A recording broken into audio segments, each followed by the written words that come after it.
do a quick little book review or book reaction to a book that I just read. It is the brand new book, Mississippi Baptist History by Bob Rogers. Just came out in the last several weeks, and I read it.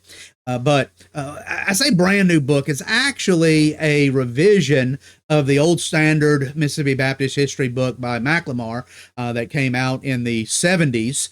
Actually, I tried to look for that book. I thought I had it on my shelf. My Baptist history stuff is on this shelf over here, and I have some other Baptist history over here. I need to get more organized because I didn't see it in either place. Maybe it's in my office at church. I don't know. But whatever the case, I read McLemore's book, I guess, I don't know, maybe back in the 90s. When I was at Mississippi College under Keith Harper and Ed McLennan, who both are in heaven now, both two Baptist historians at Mississippi College, very influential in my life. I actually almost did a PhD in history because of them and others who influenced me, but instead I did Old Testament. Instead, there at New Orleans Baptist Theological Seminary, I was in seminary PhD work with Dr. Sean Parker, who is now the executive director of the Mississippi Baptist Convention, good friend of mine. And so, anyway, back to Bob Rogers' new book. I said it's a revision. It's more than a revision and an update. Well, that's what it is: a revision, an update, and a revision. Of course, he's updating it for a good 50 plus years, of information, and also went back and revised some of the other, added more content there. And just off the top of my head, I don't remember. That was a long time ago when I read McLemore, but I don't remember quite as much on the civil rights movement. I don't think it was in there, and some of the early things also. The McCall controversy, I know, was not in the earlier work, and Bob Rogers added that in and other things, but just did an excellent job putting the book together. And I think I love Baptist history so much. I'm tempted to say everybody needs to read this book, but I know this is not really a book for everybody. But I will say this: if you are a pastor in Mississippi, a Mississippi Baptist pastor, and I've been pastoring Mississippi Baptist church down the Mississippi Gulf Coast, same church, for over 30 years now. And so if you're a pastor in Mississippi, a Mississippi Baptist pastor, you need to read this book. You need to get the book and read it. You need to know our history. You need to know about Richard Curtis. You need to know the stories around Chloe Holt. I love the Chloe Holt story around Richard Curtis. If you're not familiar with it, that's why you need to read the book. Just to add this in very quickly, this was when, of course, Mississippi was under Spanish rule. It was illegal to have a Baptist church in the Mississippi Territory. And Richard Curtis was in big trouble with the civil magistrates, and he was hiding out and had to leave town, sneak out of town in the middle of the night with him and his guys, and they didn't have any supplies. And as the story goes, apparently none of the men were brave enough to bring him the supplies that they needed. And so this lady steps up, Chloe Holt. She disguises herself as a man because a woman couldn't have been riding around in the middle of the night back then. Would have been too suspicious. And so she dresses up as a man and brings them supplies so that they can make their trip out of the territory to safety.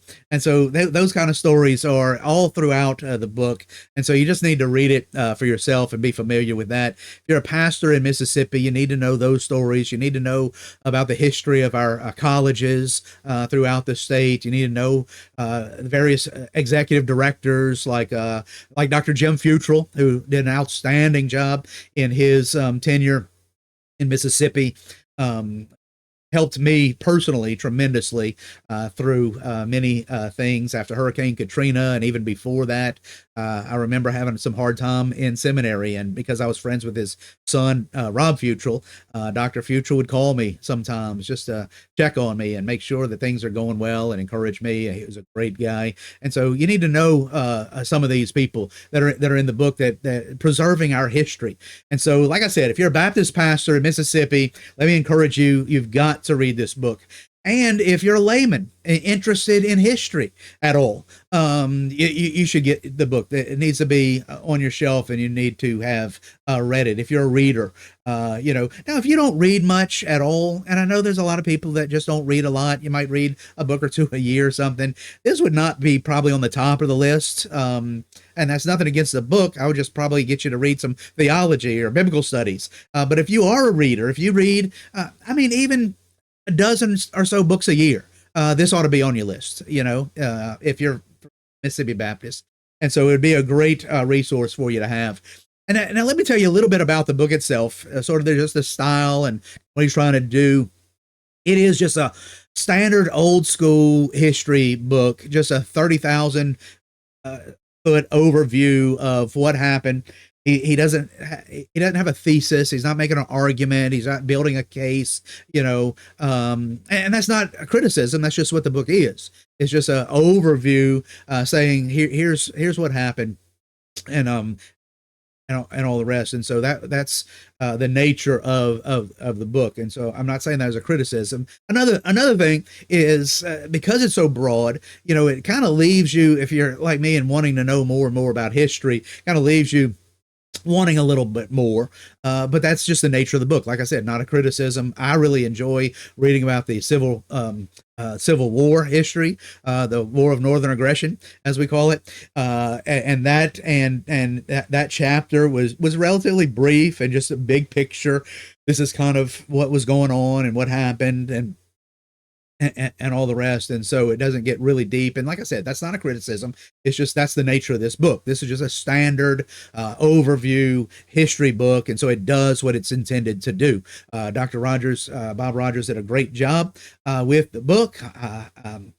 Commend him on that and recommend the book to especially pastors and people who are interested in Baptist history. Well done, and very, very helpful.